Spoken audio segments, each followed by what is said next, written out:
Hola, muy buenos días. Yo soy Adriana Casas, directora del Centro Multimedia. Agradezco mucho su presencia, quienes nos acompañan el día en este ciclo de charlas, sesgos narrativos de los cuerpos, tecnologías de la justicia y ADN. Agradezco de manera particular a los especialistas que aceptaron acompañarnos en estas mesas de conversación. Los temas que propone este ciclo no son usuales. Oye, jefa, ¿Sí? no se escucha como mucho eco y no alcanzamos a escuchar. Perdón. ¿Aún mejor? Un poco. Un poquito mejor. Problemas con el audio desde el principio. ¿Mejor o no? Sí, mejor. Ok. Buenos días, soy Adriana Casas, directora del Centro Multimedia del Centro Nacional de las Artes. Agradezco mucho la presencia de quien nos acompaña esta mañana en este ciclo de charlas, sesgos narrativos de los cuerpos, tecnologías de la justicia y el ADN. Agradezco de manera particular a los especialistas que aceptaron acompañarnos en estas mesas de conversación. Los temas que proponemos en este ciclo son poco usuales y por ello prioritarios en el contexto actual contemporáneo. El vínculo entre el pensamiento, la tecnología y la ciencia es cada vez más importante. Por eso me entusiasma esta colaboración con el Centro de Ciencias Genómicas y el Posgrado de Ciencias Sociales y Humanidades de la UAM Coajimalpa. Estoy segura que estas jornadas serán absolutamente interesantes y que nos dejarán muchos temas en los que reflexionar. Nuevamente, muchas gracias y que tengan una gran jornada. Muchas gracias, Adriana. Ok. Bueno, muchas gracias a quienes nos están sintonizando en Facebook. Pues bueno, antes de presentar a Claudia, pues sí quisiera decir que agradecemos mucho al Centro Nacional de las Artes por albergar este tipo de conversaciones transdisciplinarias, donde justamente creo que si algo hace falta en este momento es un poco de invención sobre las maneras de pensar y aproximarnos a muchas problemáticas sociales. Y sí creo que es desde las artes el espacio de donde podemos como comenzar a pensar sin tantos corsets y más bien desde la propuesta de otras perspectivas. Entonces, bueno, voy a presentar a Claudia. Claudia Alarcón Zaragoza es licenciada en Lengua y Literaturas Inglesas y maestra en Filosofía de la Ciencia por la Universidad Nacional Autónoma de México. Ha sido docente en universidades públicas del país, ha trabajado con adolescentes y jóvenes en conflicto con la ley e instrumentado programas de prevención del delito y la violencia, así como modelos de tratamiento no privativos de la libertad para jóvenes. Ha sido asesora educativa en comunidades de tratamiento para adolescentes y centros penitenciarios, es miembro activo de la Red de Estudios de Espacios Carcelarios del Colegio de Michoacán y del Global Carceral Regimes Working Group de Stony Brook University, New York. Sus reflexiones sobre fenomenología carcelaria y las prisiones han sido publicadas en medios nacionales e internacionales. Es candidata a doctora en Ciencias Sociales y Humanidades por la Universidad Autónoma Metropolitana, Campus Coajimalpa, con una investigación sobre emociones morales y subjetividad afectiva en jóvenes que han cometido homicidio. Quienes nos están viendo a través del streaming, por favor, siéntanse en la libertad de hacernos comentarios o preguntas y los vamos a estar compartiendo a lo largo de la transmisión. Bienvenida, Claudia, muchas gracias. Te escuchamos.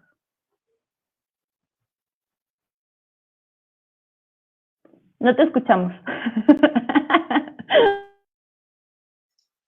Ahora sí.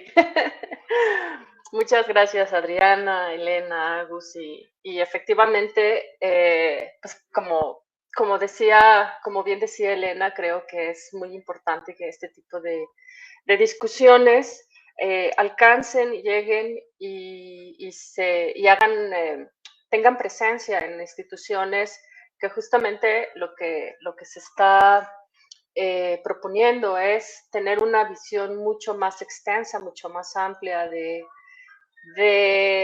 problemáticas que nos competen, pues concretamente a todos, ¿no? No son problemáticas que sean propias de solamente un grupo de la población o un sector o un estado de la república o una comunidad en particular, sino que, pues, que son problemas que están repercutiendo al estado, digamos, de bienestar y de seguridad que tiene el país.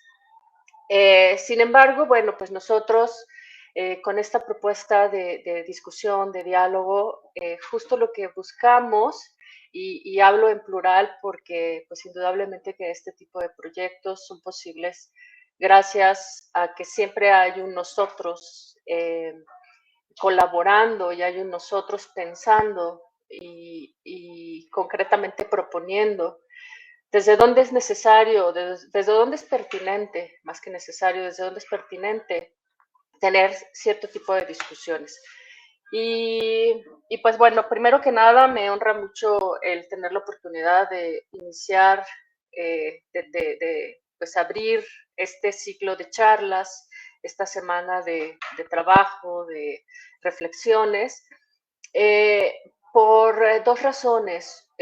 Una, porque bueno, pues evidentemente es una oportunidad para mí de compartir mucho más allá de solamente un espacio, ¿no? Sea la academia o sea más un trabajo de divulgación, abrir o plantear algunas ideas que he venido desarrollando durante los últimos años a un público más diverso, ¿no? Mucho más amplio, mucho más que pueden o no estar, digamos, familiarizados con los temas que vamos a discutir, con los temas que vamos a tratar, con las cosas que vamos sobre las que vamos a reflexionar, pero que a final de cuentas el hecho de que estén aquí pues ya es una señal de que hay una apertura, hay un interés, al menos por escuchar otras perspectivas. Otra razón por la que me siento bastante contenta de participar en este evento es porque considero que hay una necesidad urgente de hablar de temas como la justicia, como el elemento narrativo, cómo se ha venido construyendo desde diferentes enfoques, desde diferentes, digamos, marcos epistemológicos, desde diferentes experiencias, sobre temas como la justicia, el delito, y todos estos temas que van, que se circunscriben de alguna forma a entender la acción delictiva, ¿no? Concretamente. Y los actos de justicia, ¿no? Si lo podemos considerar en ese sentido.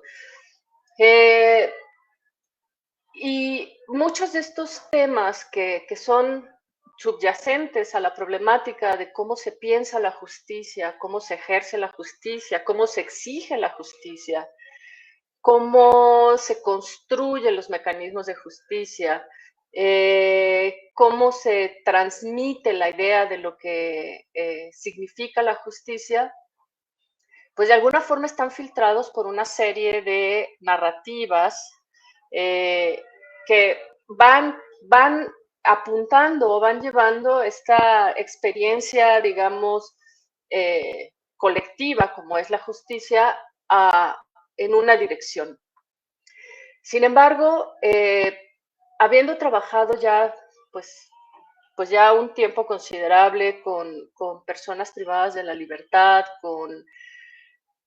conociendo casos de personas que están en prisión, purgando sentencias por delitos que no cometieron, personas que llevan años en espera de una sentencia, personas que cometieron algún delito porque estaban prácticamente en una situación, no quiero decir en el lugar equivocado, en el momento equivocado, pero sí de alguna forma es imposible o fue imposible que ellos pudieran reaccionar o pudieran actuar de una forma distinta, ¿no?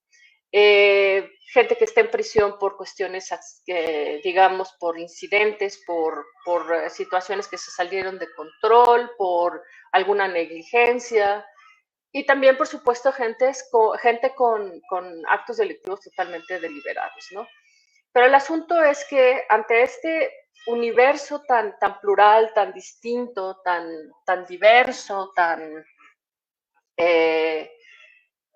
pues de alguna forma tan polisémico, que se vive dentro de la cárcel y estoy hablando de la cárcel como una tecnología de justicia, por supuesto.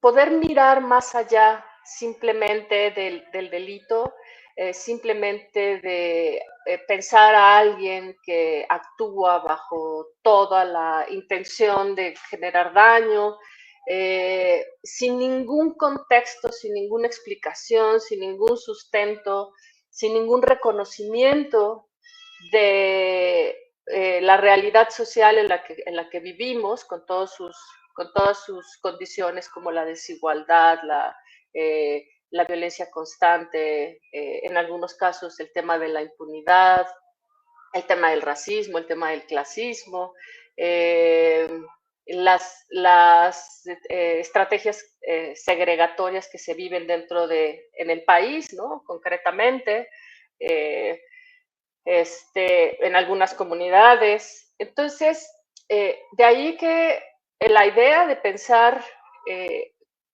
la justicia, pensar el delito, pensar en estas experiencias de vida, porque a final de cuentas todas estas personas que están en prisión, pues son experiencias de vida e historias de vida, desde una perspectiva mucho más transdisciplinaria, se vuelve muy enriquecedor, ¿no?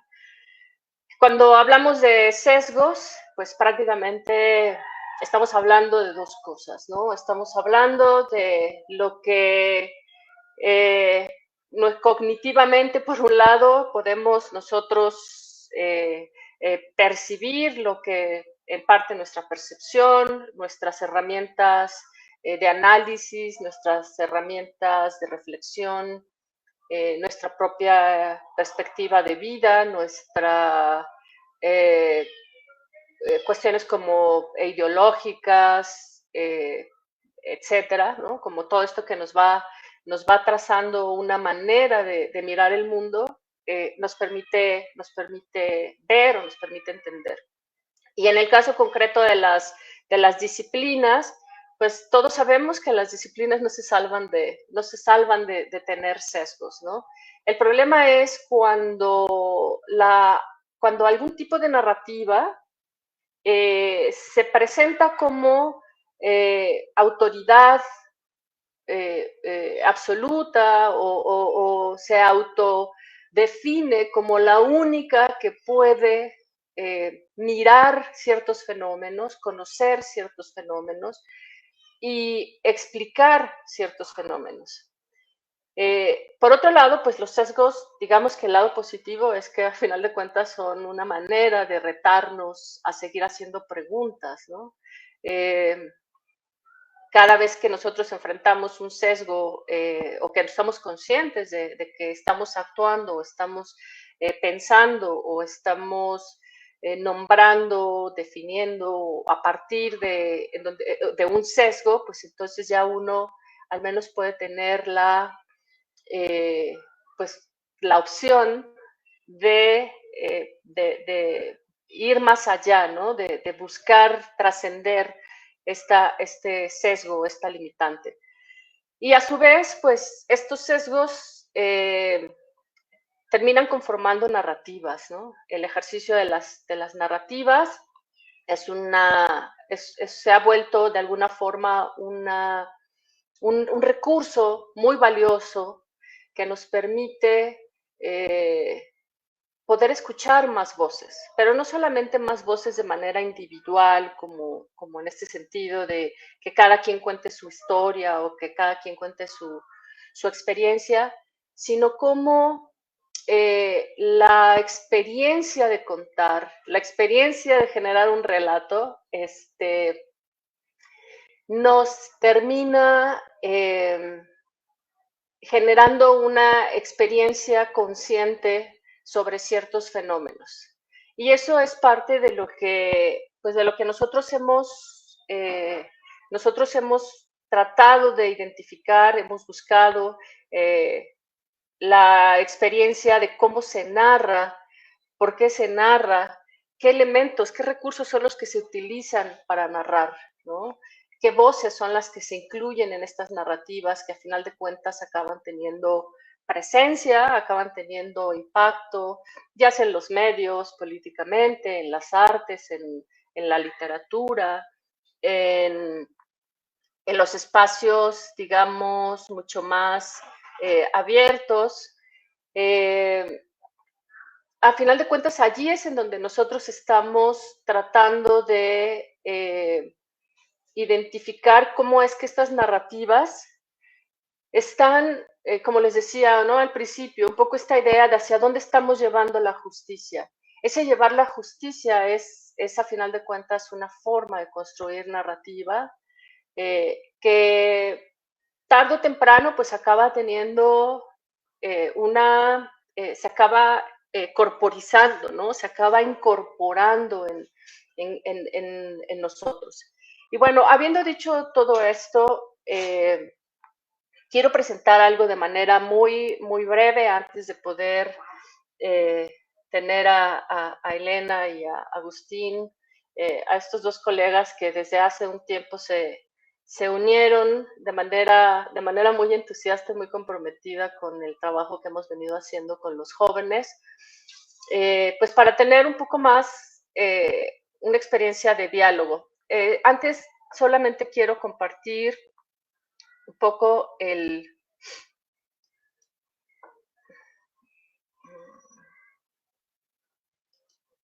Okay.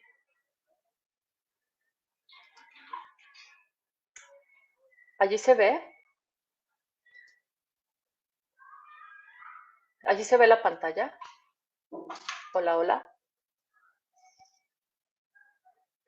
Elena, Agus. Sí, se ve la presentación de cuerpos afectivos. Ok. Déjenme.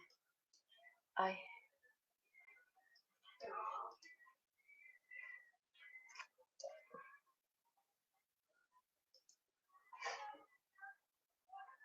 Bueno. Si no sé, si se deja de ver o algo, me avisan, por favor, ¿sí? Bien. Entonces, un poco ya centrándome más en el tema que desde donde yo he venido construyendo un enfoque, una perspectiva de pensar, de trabajar, de reflexionar e incluso de proponer, de hacer propuestas que tengan que ver con una visión restaurativa del trabajo dentro de las prisiones. Y concretamente hablo de una propuesta de justicia restaurativa que yo denomino proactiva, a diferencia de la justicia restaurativa ¿no? Justamente esta narrativa de la justicia restaurativa que ahora se está tratando de abrir lugar, espacios en diferentes contextos, a veces utilizada con mucha ligereza y muchas veces pues cuestionada por su aparente incapacidad de alcanzar el estatus de lo justo, ¿no? De que no es suficiente para hacer justicia. Y eso tiene que ver justamente con la predominancia que ha tenido la justicia punitiva, la justicia pues que prácticamente se ha establecido y que se ha consolidado durante los últimos, pues durante mínimo los últimos 100 años, ¿no? En nuestro caso.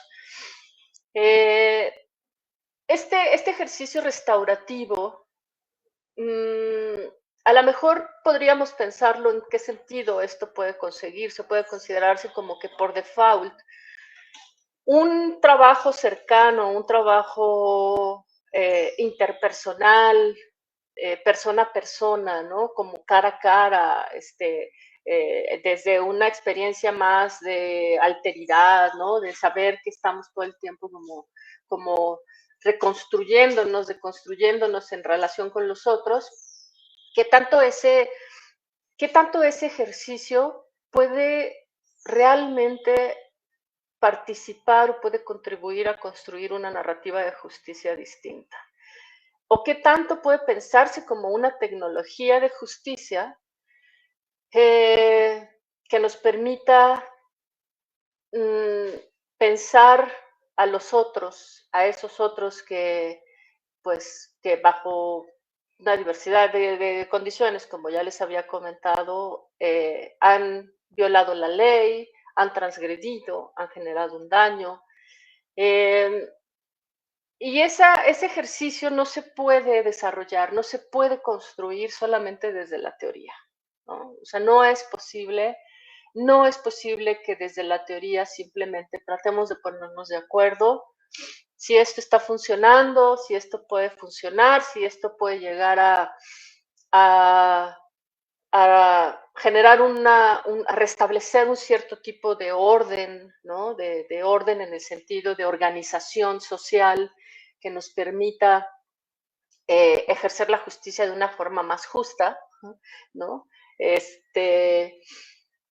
Y eso forzosamente tiene que pasar por la experiencia vivida, ¿no? Por la experiencia de vida, por la experiencia de estar cerca de los cuerpos, de las personas que están todo el tiempo y que han estado nutriendo su corporalidad, pues a partir de experiencias que en la mayoría de los casos son experiencias de muchísima transgresión, de mucha violación a sus necesidades básicas, de mucha imposición, de falta de reconocimiento a sus valores, etcétera, ¿no? O incluso de recriminación por no ser o por no verse de cierta forma, ¿no? Estoy hablando concretamente el hecho implícito en los procesos de discriminación, de racismo, en donde pareciera que se le culpa al otro no ser lo suficientemente blanco para poder convivir en la misma sociedad en la que estamos. Entonces, pensando en la importancia de estas experiencias más, digamos, cómo se vive, cómo se construyen las experiencias de vida dentro de las prisiones.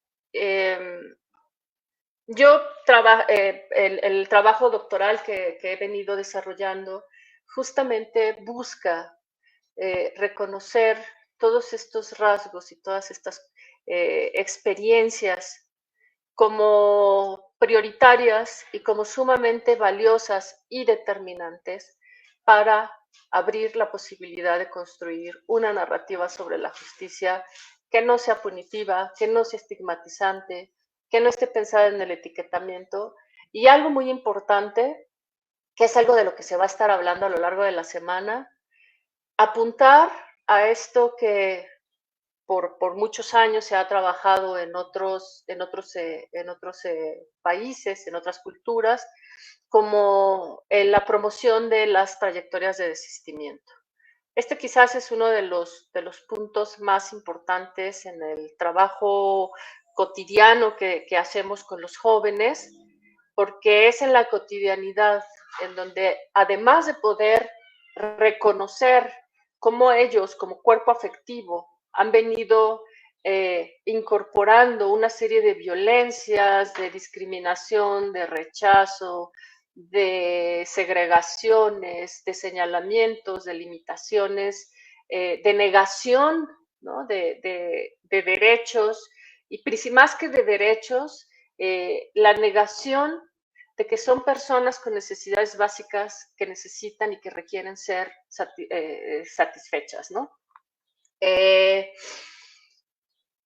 Por lo tanto, este ejercicio del desistimiento como tal se presenta, lo pensamos como justamente una contranarrativa o una narrativa alterna, quizás a la narrativa de reinserción social que la ley establece y que está muy bien marcada en la ley y está muy desarrollada y está muy explicada, pero que a su vez implica una serie de transformaciones en la vida cotidiana del sistema, como para que simplemente la palabra pueda generar un cambio de tal trascendencia.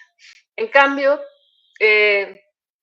el trabajo cotidiano con los jóvenes, y no hablo solamente del caso de nosotros, hay la posibilidad, el hecho de que nosotros podamos estar trabajando con los jóvenes también significa que hay personas en estos espacios que están conscientes de la necesidad y de la importancia de construir narrativas distintas, ¿no? Entonces, insisto, es un trabajo comunitario. Bueno, la idea de los cuerpos afectivos, en este caso, la planteo como que los problemas, todos nuestros problemas, son problemas de nuestro cuerpo. Es decir, todo aquello que nosotros imaginemos como un problema que tenemos que resolver, que nos está afectando, que nos quita el sueño, que nos exige a tomar conciencia de situaciones que antes no teníamos conciencia, de hacer algún tipo de cambio drástico en nuestra vida. Todos esos problemas son problemas del cuerpo. Y cuando hablo del cuerpo, estoy hablando de la mente, ¿no? Pensando como en toda esta diversidad de conceptos y de nociones que pueda haber desde diferentes perspectivas, desde diferentes cosmogonías, digamos, ¿no? De cómo uno se relaciona con el mundo. La mente, el intelecto, el espíritu, etcétera, ¿no? Como nosotros como una entidad que puede, que está totalmente, cuyo contenido es un contenido que puede derivar en muchísimos conceptos y en muchísimas narrativas, en muchísimas experiencias.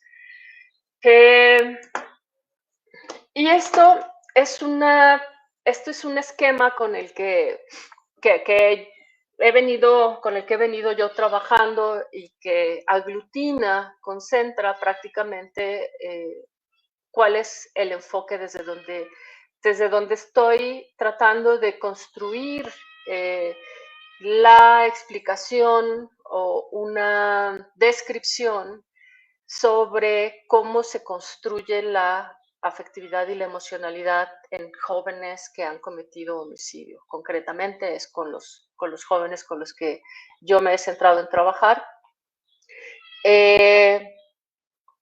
Y cómo es que la complejidad en cuanto uno está frente a un otro, frente a un cuerpo afectivo, y uno como cuerpo afectivo, todas las experiencias que están inmersas en esa interacción, ¿no? Todas esas experiencias que están teniendo lugar, que están determinando, están definiendo.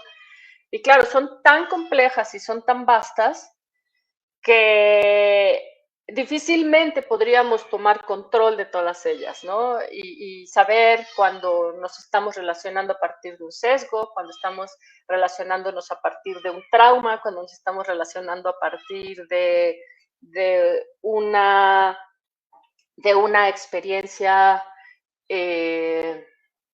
digamos, que a lo mejor simplemente tenemos bloqueada, en qué momento nos estamos relacionando a partir de nuestros esquemas o nuestros marcos teóricos, nuestra ideología. Vaya, es terriblemente complejo, ¿no? Entonces, a mí lo que me parecía un reto en el trabajo con los jóvenes era identificar, pues, cómo es que este ejercicio, este proceso, estas interacciones afectivas de cuerpo a cuerpo podían visualizarse y cuál es el límite de esa posibilidad de visualización, de esquematización para pensar estas interacciones, ¿no? Y entonces, bueno, pues yo propongo estos cuatro dimensiones que están permanentemente en acción. No es que una suceda antes, otra después, sino que es algo que está todo el tiempo teniendo lugar.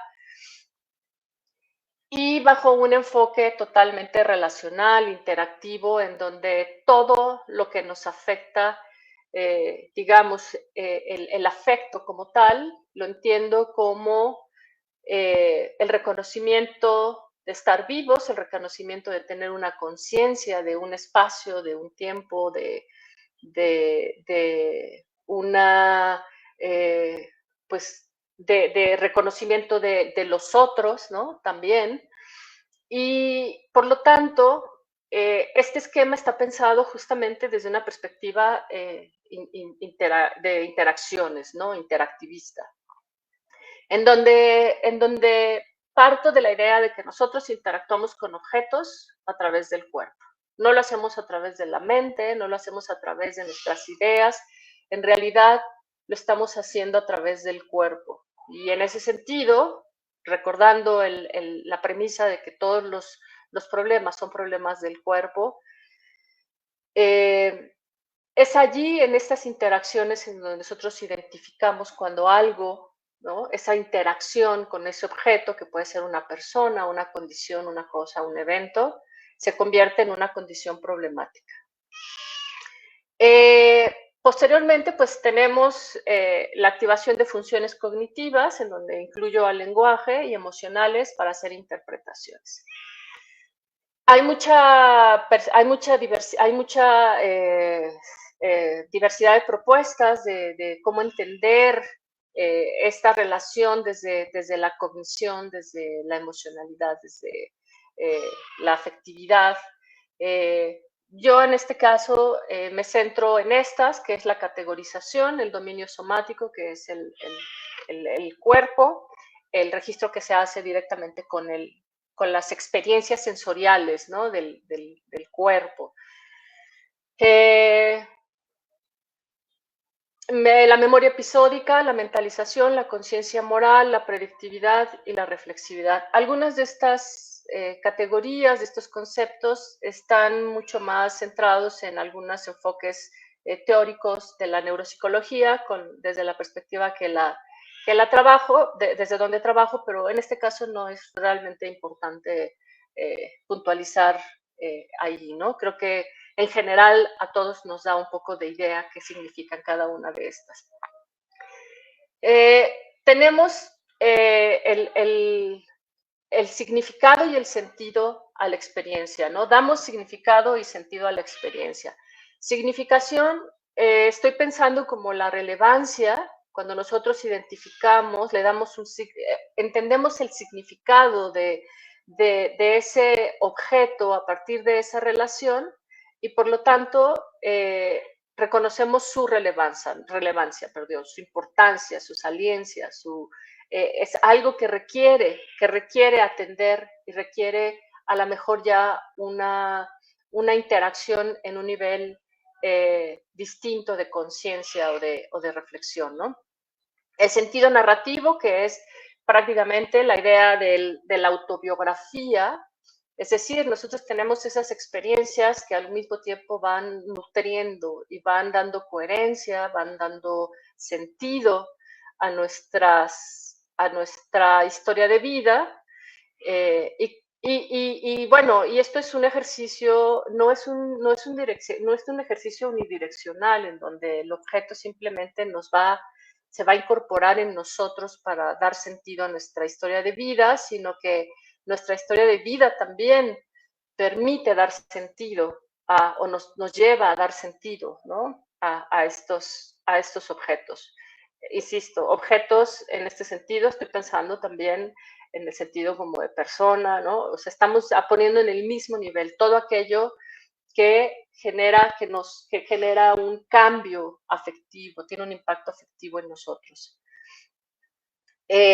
Y por último tendríamos las conceptualizaciones, que en este sentido yo las pienso como conceptualizaciones dinámicas, es decir, no hay representaciones estables para cada concepto que nosotros utilizamos. Y concretamente estoy pensando en conceptos emocionales, ¿no? Yo me he centrado en trabajar la culpa.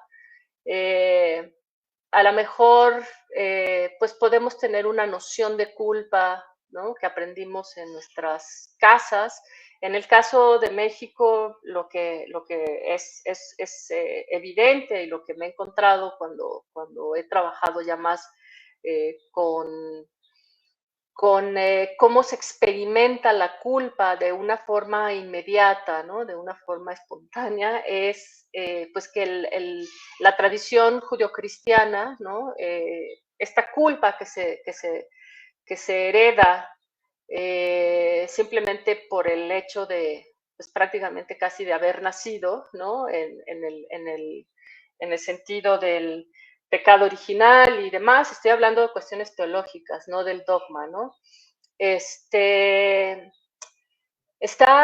parte ya de una forma de relacionarnos y de entender una emoción como la culpa. Sin embargo, una vez que se trabaja de una forma mucho más abierta, más flexible, en donde se involucran otro tipo de factores, ¿no? Como la comprensión de las interacciones que tienen los jóvenes con sus contextos, las interacciones que tienen con sus entornos, las narrativas familiares con las que ellos crecieron, en donde muchas veces el delito es una actividad perdón, totalmente normalizada dentro de la familia, pues allí la culpa adquiere una dimensión muy distinta, ¿no? Por lo tanto, es un concepto que no forzosamente puede estar vinculado, no puede estar solamente atado a un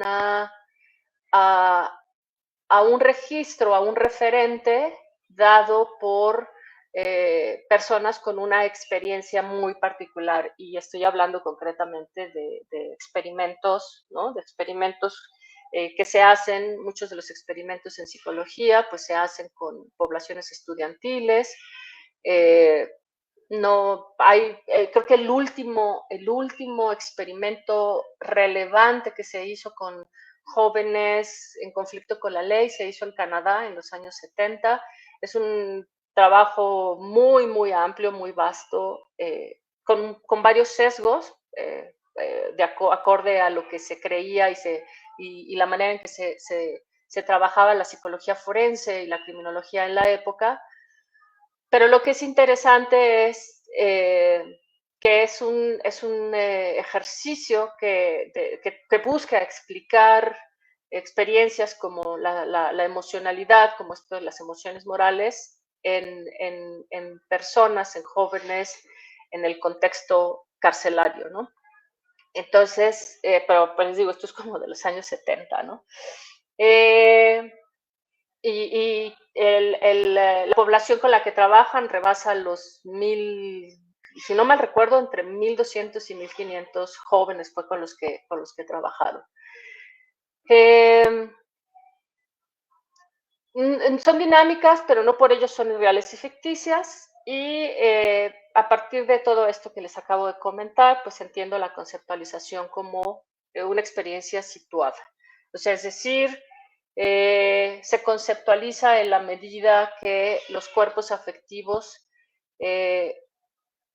reconocen, no más bien, en tanto que nosotros reconocemos que cada cuerpo afectivo es generador de sus propias experiencias, de cómo utiliza sus recursos, el significado, el sentido y todas estas funciones que ya de las que mencioné, para conceptualizar una experiencia afectiva y más concretamente una experiencia emocional. Ya cuando estamos hablando de si un joven está experimentando culpa, está experimentando arrepentimiento, está experimentando frustración, venganza, ira, etcétera, ¿no?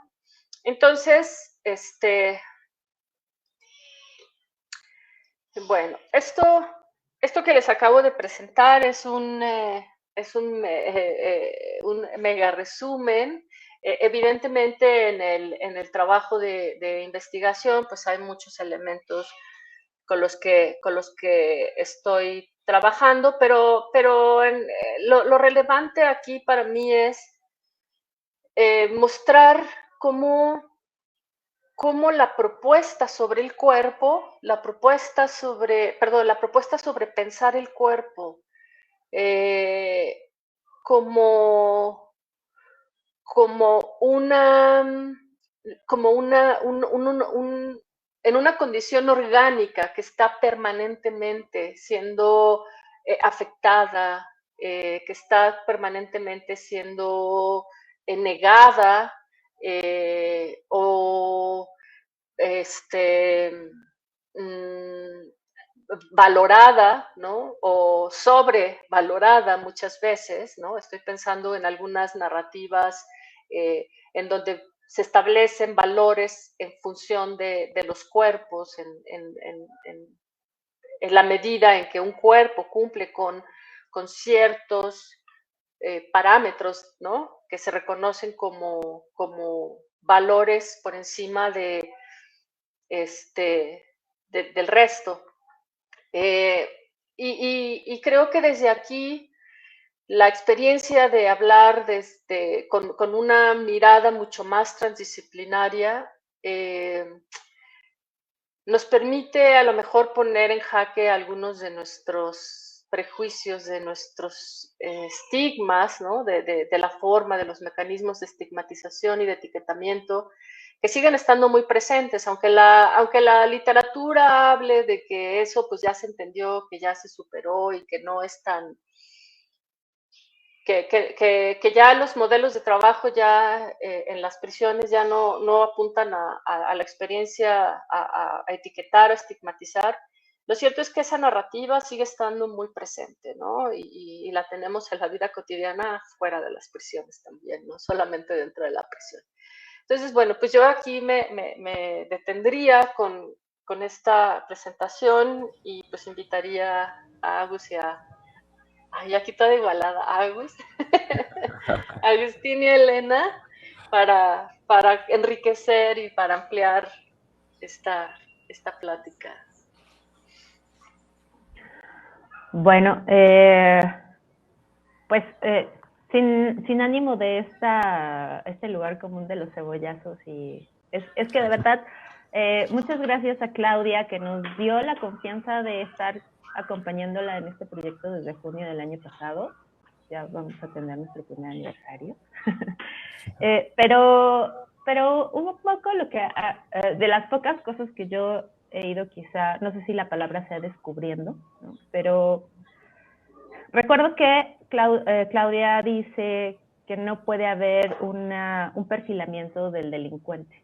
Y yo estaba de acuerdo en ese sentido por algunas razones, pero justamente a partir del trato que comenzamos a tener con los chicos, lo entendí de una manera distinta y creo que eso forma parte de esta singularidad, de estos encuentros afectivos entre cuerpos, entre los dispositivos de la justicia, entre los dispositivos del encierro y entre las historias de vida que aunque parece que son las mismas o se repiten, no son iguales, ¿no? O sea, es decir, como bien dice Claudia, todos los problemas son problemas del cuerpo, y que creo que eso es algo que nos daría para una sola mesa de conversación, pero que de alguna forma a mí me gustaría que un poco retomemos en este sentido que también la noción de cuerpo afectivo trasciende un cuerpo en lo individual, sino también hemos hablado, y me refiero a hemos hablado al contexto actual en las discusiones que están sobre la mesa, cuando hablamos de cuerpos colectivos, es decir, qué relaciones de afección en el sentido no de este amor cursi romántico de Hollywood, sino de qué afecciones, es decir, qué afección, qué efecto tiene mi interacción con ese otro cuando lo encuentro. Y creo que también podemos ir un poco hacia allá. O sea, más bien lo que yo estoy intentando es como formular una pregunta para Claudia, en el sentido de, ¿por qué no puede haber perfilamientos? O sea, ¿por qué la noción del perfilamiento, y que creo que tiene que ver con una serie de conversaciones que vamos a tener a lo largo de estos días, porque de alguna forma ya está como entretejida esta relación entre la genómica y la inteligencia artificial y la eficientización de los perfiles, de los criminales, de los homicidas, y creo que quizá parte de lo que nosotros podemos contribuir a lo largo de estas conversaciones es desmontar por qué esto no puede ser posible.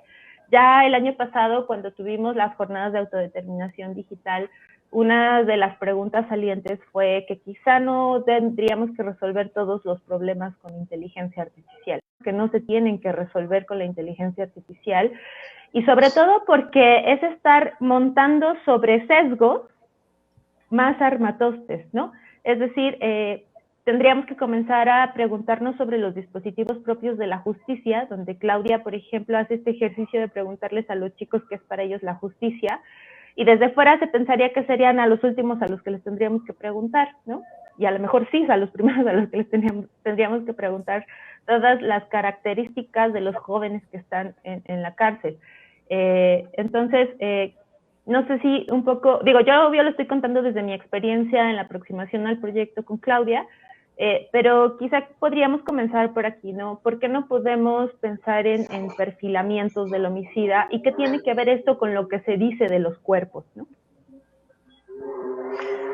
Ya, pues yo respondería con a lo mejor dos razones principalmente, ¿no? La primera es porque una vez que entendemos la complejidad de nuestra existencia, ¿no? O sea, justamente con todas estas dimensiones que están acompañándonos todo el tiempo, ¿no?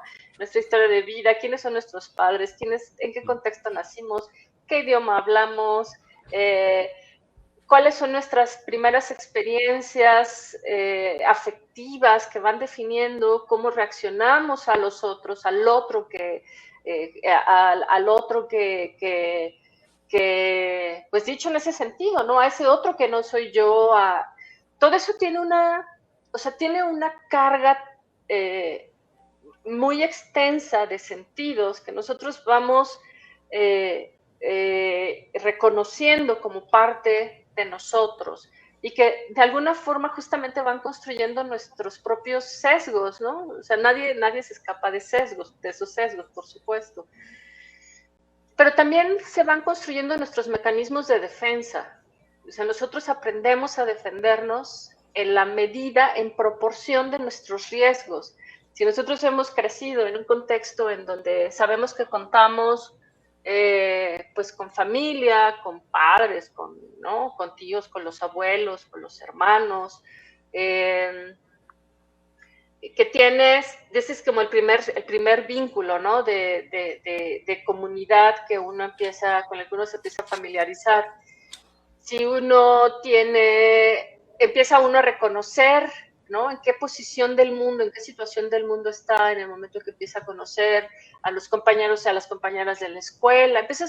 O sea, es un ejercicio tan complejo de reconocimiento de la subjetividad, de la experiencia de vida, que me parece que el pensar en perfiles, como lo hace, que ahora ya están fuera del sistema, y el otro día precisamente escuchaba un abogado decir con mucho dolor, es que es una pena que hayan quitado los perfilamientos criminales, ¿no? Y esa, o sea, me parece muy limitada la posición de querer construir explicaciones o tratar de entender los contextos de las personas en una situación, en un contexto, en un momento muy particular de su vida, ¿no? En el sistema durante muchísimos años se hacía un análisis de perfil y ese mismo perfil era el que dictaba el tratamiento de la persona 30 años después, ¿no? O sea, como si no cambiáramos, como si no hubiera absolutamente ninguna evolución de reflexión, de relación, de pensar el mundo de otra forma, de nuestra propia biología, ¿no? O sea, estar en diferentes etapas de la vida. Entonces, esa sería una, ¿no? Creo que es una visión demasiado pobre. y la otra sería, que tiene que ver con esto, que en su afán de querer ser absoluta o muy totalitaria o muy concluyente, acaba siendo muy estigmatizante, ¿no? Porque lo que realmente es afín, como bien decías ahorita, Elena, o sea, uno podría pensar que todas las historias de los jóvenes en prisión es la misma. No, o sea, sí, todos han tenido experiencias de mucha violencia, todos han tenido experiencias de carencia, pero incluso dentro de esas experiencias, la autopercepción de ellos, pues como ustedes han visto, es muy distinta, ¿no? Como este caso de este muchacho que le preguntaba yo hace creo que 2 o 3 semanas, le decía, oye, ¿y tú crees que que te hayas involucrado con el delito es resultado de tu situación de pobreza? Y se me queda viendo y me dice, ay, nunca lo había pensado, ¿no? Entonces, eso es una contranarrativa brutal, ¿no? A la idea de, hay que dar empleos. O sea, el problema de México es simplemente de la delincuencia, es solamente un problema de pobreza. Sí, sí hay pobreza, ¿no? Pero también la gente en ciertas condiciones ha aprendido a construir una narrativa en donde, la mamá me decía, mi mamá tiene 3 empleos, no somos pobres, porque mi mamá tiene 3 empleos. Tenemos una casa. Mi abuela, a pesar de que pues, ya está viejita, tiene trabajo lavando ropa. Y yo me compro tenis cada 3 meses, ¿no? Esos eran como sus parámetros para definir que él no es un pobre, ¿no? No es pobre. Entonces, pero al mismo tiempo, detrás de estos parámetros que él define como que son criterios para autodefinirse como no pobre, pues resulta que es la historia de un joven que a los 8 años asesinan al papá, luego asesinan al hermano, luego desaparecen a otro, ¿no? Y entonces, ahí es en donde uno dice, claro, ¿no? Hay una necesidad de construir una narrativa, de dar un sentido en esta idea de lo que presentaba yo al principio, ¿no? De cómo se busca dar sentido a las experiencias, a las interacciones con los objetos, con los otros, y se construyen narrativas muy, muy distintas. Entonces, el aspirar a que un perfilamiento nos pueda definir, y que eso pasa lo mismo, y eso podríamos aplicar exactamente lo mismo en el sentido de la perspectiva genética, como ya se va a tratar en estos días, con la perspectiva de la inteligencia artificial, con los modelos de policía, ¿no? Con la aplicación de cierto tipo de tratamientos. O sea, a final de cuentas, no hay un solo mecanismo de aproximación al problema de la justicia que pueda abarcar absolutamente todo, ¿no? O sea, la complejidad de la condición humana en un contexto de delito, de daño, de transgresión, es demasiado complejo. Y el perfilamiento en su momento se presentaba como, pues, ¿cómo se dice? Como la sentencia, ¿no? Era la sentencia a lo que vas a hacer toda tu vida y no hay vuelta atrás. Me acuerdo que alguien, brevemente nada más, me acuerdo que contaba el maestro Jorge Correa, uno de los iniciadores del teatro penitenciario desde los años 60. Él trabajó muchos años en Islas Marías. Y entonces contaba que había un interno que había sido un delincuente muy, muy famoso y que 30 años después de ya un hombre de 60 y tantos años, ¿no? A lo mejor había llegado a prisión a los 28, 30 años, él seguía diciendo, oiga, yo me quiero morir nada más pensando que mi expediente ya no dice que soy eso, ¿no? Que soy un,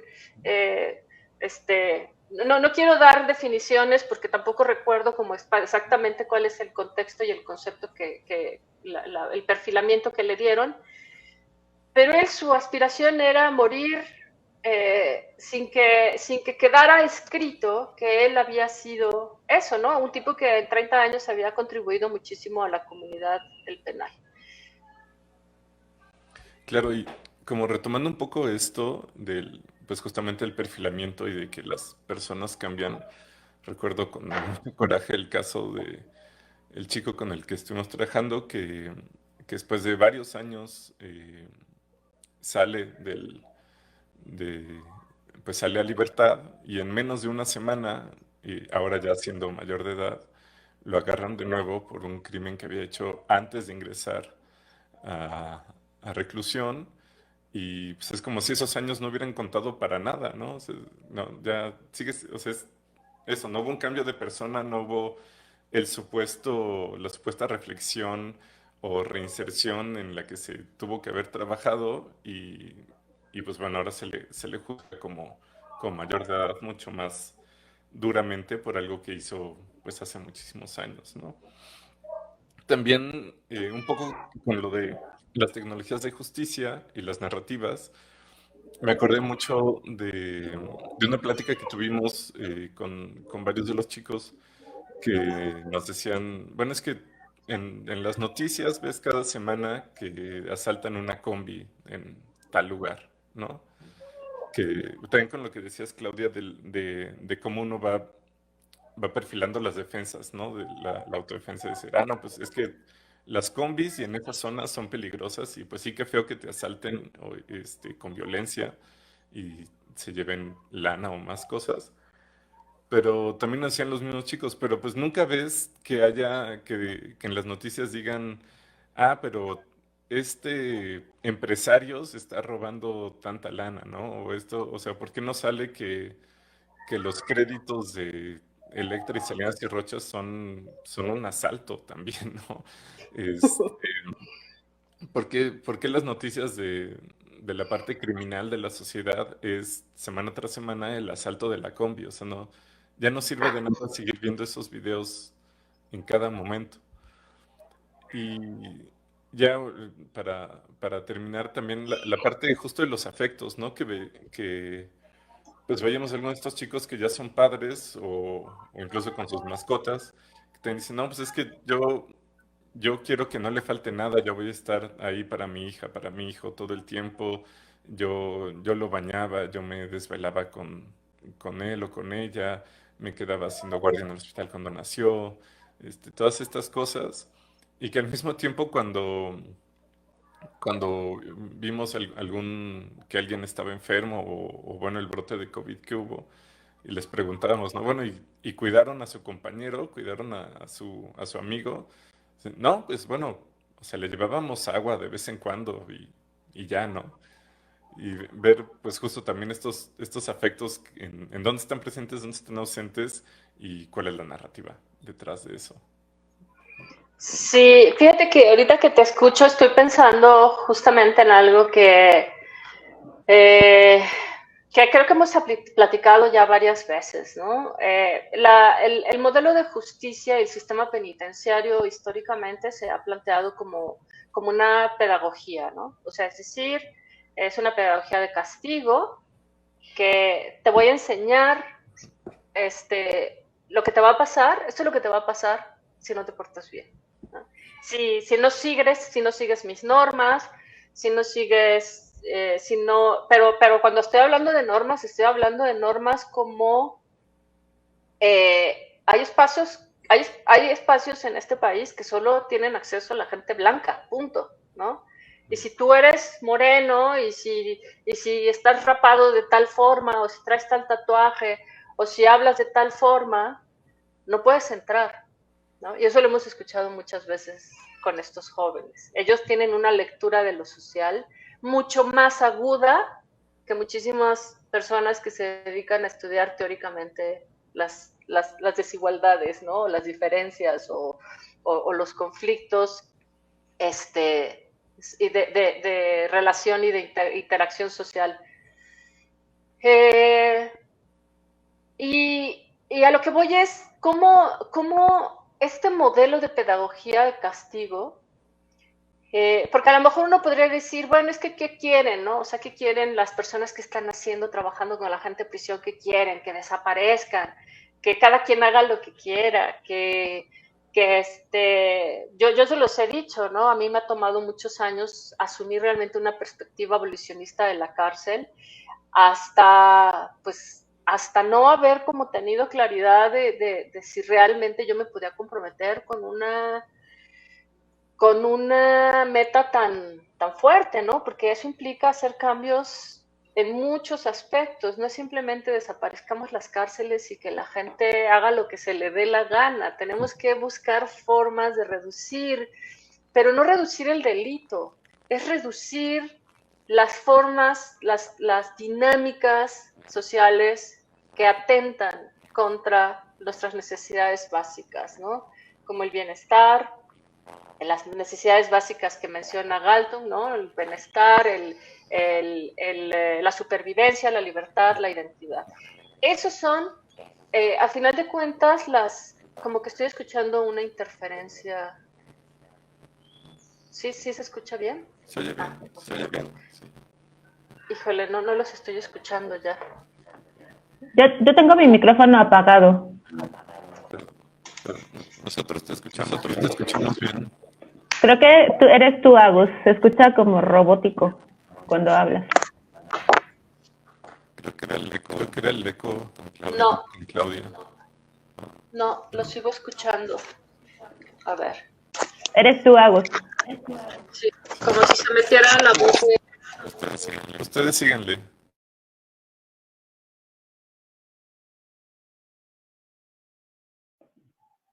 No te escuchamos, Clau. Ay, perdón. Justamente pensando en esto que decía Agustín, el caso de este joven que decía, ¿no? Dice, los anuncios, los medios utilizan todo esto de los asaltos en pasajes, en el pasaje, en el transporte colectivo, y la gente pues se asusta, decía él justamente, ¿no? Dice, pero lo que realmente pasa en las calles no se imaginan lo que realmente no se imaginan los niveles de violencia que realmente tienen lugar en la calle, ¿no? O este otro joven que cuando le pregunté qué significaba la libertad, y dijo, pues salir a comprar un helado al Oxxo, ver la tele con mi mamá, escuchar el disparo y salir a ver quién fue el muerto, ¿no? O sea, en ese momento pues podría parecer así como, ay, sí, qué chistoso, ¿no? Porque pues el tipo lo decía con mucha gracia, pero a final de cuentas ese es el ejercicio narrativo con el que se está construyendo una afectividad y se está corporizando la afectividad, ¿no? Y pensando justamente en el tema de la pedagogía, perdón, me fui y me regresé, pero se me olvidaba nada más decir algo, por lo que traía a cuenta lo de las pedagogías. El espacio que se tiene dentro de las cárceles, en los centros con los jóvenes, puede ser un espacio de una pedagogía mucho más positiva, de una pedagogía mucho más, que a final de cuentas eso es lo que hemos venido haciendo, ¿no? Es interesante que si uno les pregunta a los jóvenes si creen que deberían de estar en prisión, automáticamente dicen sí, no. O sea, y cuando uno les dice, ¿no crees que mejor deberías de estar a lo mejor, pues no sé, con la novia, el novio, en el cine, en el parque, viajando, haciendo música? ¿No crees que sería mejor que estar en prisión? Bueno, no, porque, pues, o sea, soy un delincuente, ¿no? Entonces allí está el estigma en todo lo que da y ya no hay pruebas de perfilamiento, ya la psicología forense y la criminología han tratado de romper con eso, pero está totalmente introyectado en los cuerpos, ¿no? Y entonces creo que una pedagogía distinta tendría que mostrarse congruente, justo con esto que decía Agustín, en donde si tú pasaste 3, 4 años en prisión, pues habría que reconsiderar si realmente, aun cuando tengas estos delitos pendientes, necesitas regresar a prisión, ¿no? Porque el discurso es congruente, ¿no? O sea, este es un proceso de reinserción, y los chavos se lo aprenden de memoria, ¿no? O sea, la gente en prisión se aprende de memoria la narrativa oficial. claro, esto es el tratamiento, esta es la medida, esto es para mi reinserción, me están dando oportunidad y se lo aprenden todo perfectamente bien. Pero todas las incongruencias del sistema social como tal, pues te están diciendo otra cosa. Es que justo en esto, ¿no? Como, ¿cuál es la trascendencia de la palabra? Es decir, como, ¿qué efectos tiene lo que se dice sobre ellos? Y esto que estás diciendo, Clau, es muy tremendo porque no hay un ejercicio sobre sí mismos, que no estoy hablando de un ejercicio de psicología, simple y sencillamente como una oportunidad. No sé si pensaba como en esta libertad sobre contar su propia historia y contarla de una forma que a ellos les pueda gustar, sino que o la historia viene de la criminalística, o viene de la genética, o viene de la víctima, o viene, o sea, es decir, todo lo que escuchan no es algo que ellos hayan elaborado sobre sí mismos, sino es algo que alguien más elaboró sobre ellos, ¿no? Y entonces pensaba como la importancia de trascender el activismo en el sentido de que a nadie nos gusta la injusticia, pero tomamos un activismo regularmente de consigna y no más bien pensamos, me gusta este término que me parece que es Chatmaruna, cuando habla de movimiento social, no un movimiento social en el sentido del activismo, sino un movimiento social en el sentido de tomar conciencia de todo lo que hacemos todos los días en relación con nosotros. En el caso particular, pensaría, por ejemplo, aquí que estamos hablando de jóvenes, adolescentes, porque, como tú decías en algún momento, como que no hay una arquitectura para el ejercicio de los derechos, ¿no? Entonces, la propia prisión no es una arquitectura para pensarse a sí mismo. Y no parece, al menos en el trabajo que hemos estado haciendo durante estos meses, no parece que haya un espacio para ellos. O sea, es decir, están encerrados, pero tienen que ir aprendiendo vocabulario. O sea, a mí me parece como muy interesante cuando hablan de su proceso de justicia o cuando hablan de reparación del daño. No son palabras suyas. O sea, es decir, es todo aprendido. Alguien les ha dicho lo que tienen que decir sobre lo que hicieron, sobre lo que le hicieron al otro, sobre lo que ellos son, sobre lo que les espera, sobre lo que se espera que hagan cuando salgan, ¿no? Y pensaba yo como la propia noción de reinserción, más allá de cómo está estructurada a nivel jurídico, no tiene sentido, porque yo no veo a dónde se están reinsertando y si alguna vez formaron parte, ¿no? O sea, es decir, a qué se les está incorporando o imaginariamente a qué se les incorpora cuando, justo cuando escuchamos las historias, no parece que en algún momento hayan sido parte de eso que es lo que los lleva a la prisión, ¿no? Entonces, pues eso no sé, como creo que estaría padre que como ahondar un poquito en qué vamos a atender como por arquitectura, ¿no? ¿Sabes? Pensaría, por ejemplo, en una noción de infraestructura para las adolescencias, ¿no? O sea, es decir, ¿qué espacios tienen los adolescentes para estar juntos, para pensarse a sí mismos, para pensarse con los otros? Y sobre todo que sean espacios no regidos por los adultos. ¿En qué sentido? Pues a mí me parece que a los jóvenes se les pueden ocurrir un montón de cosas que a los que ya somos adultos o los que son más grandes, pues ya no se nos van a ocurrir, ¿no? Al menos no de la misma forma, porque justo son experiencias muy singulares del mundo, ¿no? Entonces, pues digo, sé que es como una pregunta muy tropezada, pero es que pienso que ni el propio espacio de la reclusión permite como, no sé si decir, es que me parece como una palabra muy blanca ese encuentro con uno mismo, pero eso, como esa búsqueda de algo, ¿no? O sea, creo que no hay espacios realmente idóneos para ellos, sino más bien ya hay como una clasificación de los cuerpos, ¿no? Sobre todo creo que en México, en la Ciudad de México y el área metropolitana, estos procesos de descarte cuando comienzas una primaria y luego pasas a la secundaria y luego pasas a la preparatoria y luego vas a en el mejor de los casos llegas a la universidad, tienes de un proceso de descarte todo el tiempo, ¿no? Haces un examen para ver en qué secundaria te quedas, luego haces un examen para ver si pasas a la preparatoria, luego haces un examen para ver si te quedas en la universidad, y hay gente que ni siquiera lo intenta, ¿no? O sea, hay gente que se queda a lo mejor en la secundaria y ni siquiera quiere intentar el paso de la preparatoria, porque ya hay cosas que se dicen sobre sí mismo, ¿no? O hay otras urgencias alrededor, que como para qué quieres otro rechazo, ¿no? Entonces, pues no sé si quieres decir algo a este respecto, Clau. Sí, me acordé de esto que nos decía un joven que cuando le preguntamos que por qué había dejado la escuela, ¿no? Y pues así como que primero no sabía y luego dijo algo así como, no, más bien deberían de construir espacios donde podamos ir a aprender lo que nos gusta, ¿no? Y yo, nosotros, eso es una escuela, ¿no? Donde hagamos deportes, ¿no? Dijo, donde hagamos deportes y nos enseñen lo que nos gusta. Pidiendo clases de cocina principalmente, ¿no? Sí, ¿no? Él quería clases de cocina. Entonces, o sea, retomando esto que decías, Elena, sobre cómo se conceptualizan, desde dónde se está construyendo una narrativa que uno cree que es propia, que uno cree que le pertenece y que uno cree que está comprometida con él, con esa narrativa, muchas veces son narrativas impostadas, ¿no?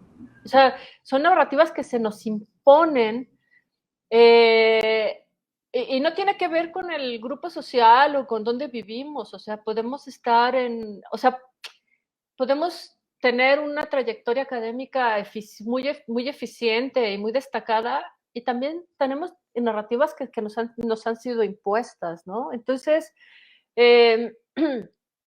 la diferencia es que se combinan una serie de factores en donde estos jóvenes, retomando lo que decías, cómo se va descartando, cómo se va sociosegregando a estos jóvenes, el acumulado de rasgos que los hacen cuerpos forzosamente excluidos, pues es tal que llega un momento en que las reacciones son proporcionales al nivel de digamos, de descartamiento o de descarte que han tenido estos jóvenes. La otra es, y es algo que también hemos visto y hemos comentado, cuando a los jóvenes se les pide hacer un proyecto de vida a 5 años, a 10 años. Eso es un ejercicio que siempre me ha gustado hacer con los jóvenes en general. Incluso cuando trabajé en Michoacán me gustaba mucho hacer ese ejercicio, y me dejó muy impresionada en una ocasión en un grupo de jóvenes, pues digamos que se consideraban clase media. En la universidad recibía gente clase media, media baja, y condiciones y familias en condiciones de ranchería, rurales. Entonces era ese como el perfil, ¿no? Y uno de los jóvenes define su proyecto a futuro a 10 años teniendo una filial de fábrica de armas, ¿no? Otro definía su proyecto de vida como tener un laboratorio de anfetaminas. Y no es que se estuvieran burlando de la actividad, o no es que estuvieran queriéndose hacer así como, o sea, realmente lo pensaban como una posibilidad y como un proyecto con o sea, muy potencial, ¿no? O sea, con potencial económico muy claro. Y de ahí todos los demás era tener una familia y mi casa, ¿no? O sea, quiero tener a un marido, una esposa y mis hijos. Entre tener un marido, una esposa e hijos y tener una fábrica de armas o un laboratorio de anfetaminas, el espectro de posibilidades de prospección, de proyección de vida es enorme. Sin embargo, tenemos jóvenes que a los 18 años, aquellos eran jóvenes mayores de 18, 20, o en el caso de los chavos que están en los centros, no tienen absolutamente ninguna expectativa, ninguna capacidad de construir un proyecto de futuro o de verse a sí mismos en una condición, en una posición distinta. Uno, porque no creen que lo merezcan. Dos, porque no creen que puedan. y porque se saben totalmente desprotegidos de un estado, de una sociedad que, pues lo menos importante son los jóvenes, ¿no? Las políticas públicas, no hay políticas públicas para jóvenes, repartirles, ¿no? Esto que se ha hecho por años, por varios sexenios, de simplemente decir, pues vamos a apoyarlos con dinero para que estudien. Pues no es cierto, o sea, porque eso no resuelve el problema. Me puedes dar becas para estudiar, pero si mi sistema educativo es deficiente, ¿de qué sirve?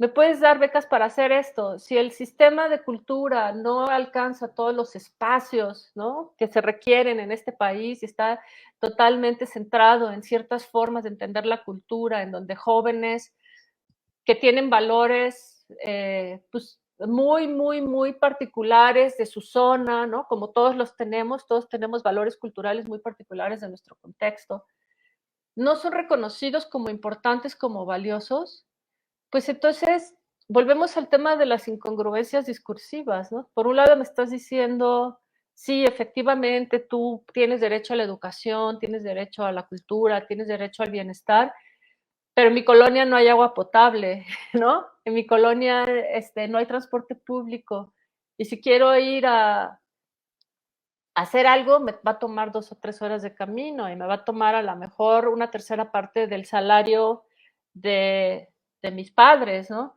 Entonces, creo que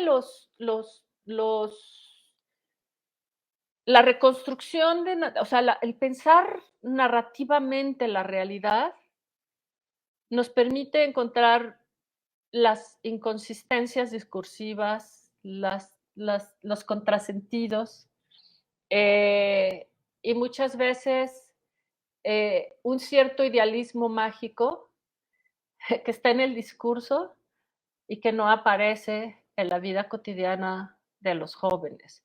Los jóvenes, la población juvenil, y estoy hablando de gente más que con este concepto de adolescencia que pues también ya nos hemos peleado un poco con esta idea de la falta, ¿no? De que es la etapa en la que se carece de, cuando pues, hay gente de 70 años que sigue careciendo de, ¿no? De juventudes entre los 12 y los 24 años, es una población muy desatendida.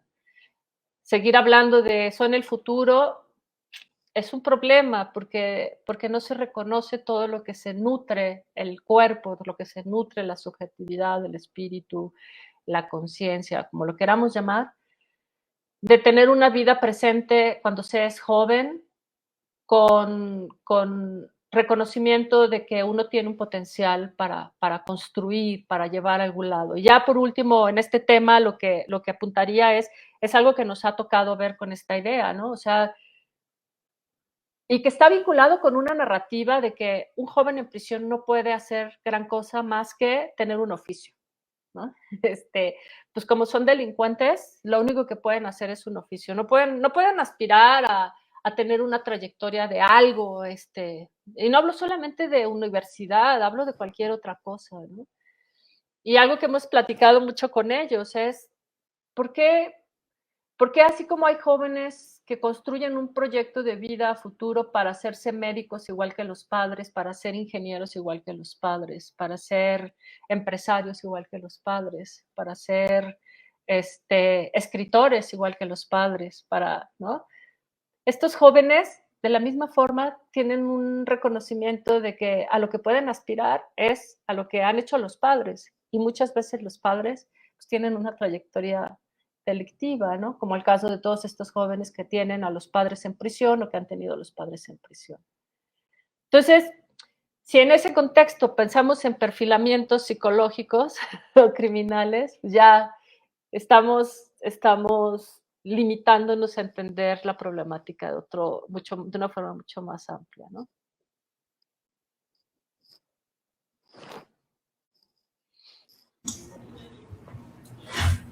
Y bueno, y claramente en esto desde el contexto social, ¿no? Que como también ya discutiremos posteriormente, pues esta herencia pues no es biológica, no es como que venga ya en los genes, sea un destino.